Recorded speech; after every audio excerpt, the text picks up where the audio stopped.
Now in this technique we're watching, the person's going to do a taiotoshi. So essentially you're pulling them around and you're sticking your leg in front of them so that they cannot step anymore, and by doing that they're just going to fall over your leg.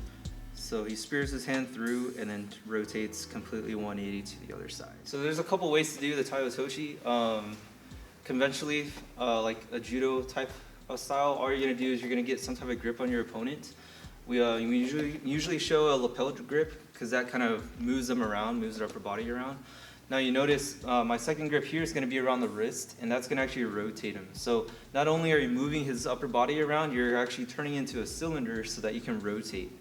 And that's going to be important once you stick something in front of his legs and you try to trip him. So if I don't do that, let's say I get to my position and I do a back step here and I stick my leg across, and if I just try to pull him over my leg here without rotating, he can recover from that, and he can even just sit back on that, and I'm not going to be able to pull him over. So I need to add a little pull and then a rotation as well, so it kind of makes him spiral. So I'm here. What I'm going to do is my lead leg is just going to step in front of his leg here. One way to make that more efficient is you take a back step first, and then you take your lead leg and put that in front.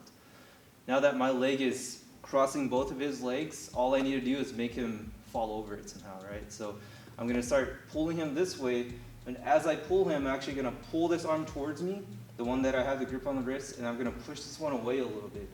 The reason why I want to do that is so that he starts spiraling and his hip's going to have to follow his upper body. So do it nice and slow. I go here, pull, and rotate. So again, I have a mechanism to make him rotate, one at the shoulder, one at the wrist. Without a uniform on, without a gi, I could have this behind his head, and I could even be gripping behind his tricep here as well. Either way, you have a mechanism that pushes his torso around and a mechanism that makes his torso rotate, right?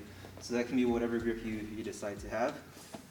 It's going to be hard for me to cut the angle on him by just stepping across here. That's why most people take a back step, so that now I'm kind of cutting my angle in half. You guys can see if I do this, I kind of run into a roadblock. If I back step here, that roadblock disappears, and now all I have to do is stick that leg across. So again, I take my back step, stick my leg across.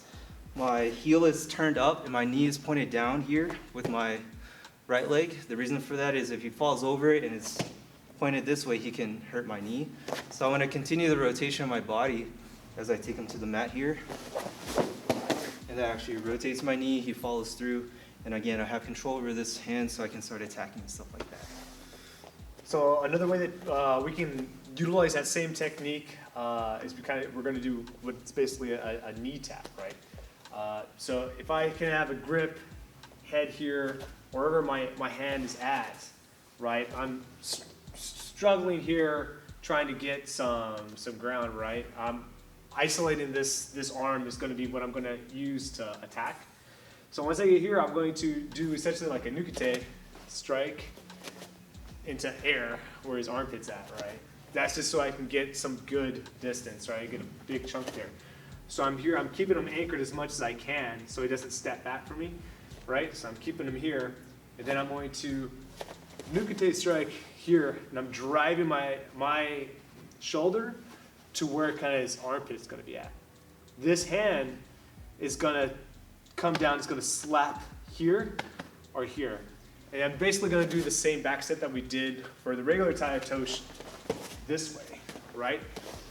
Where I'm at, right? So I'm here, we're grip fighting, what have you. I have him anchored, I shoot, then I'm going to start pivoting, turn my feet this way, and then I'm just going to block his leg here with this knee tap, and I'm going to drive my shoulder to the mat, right? So I'll do that slowly here.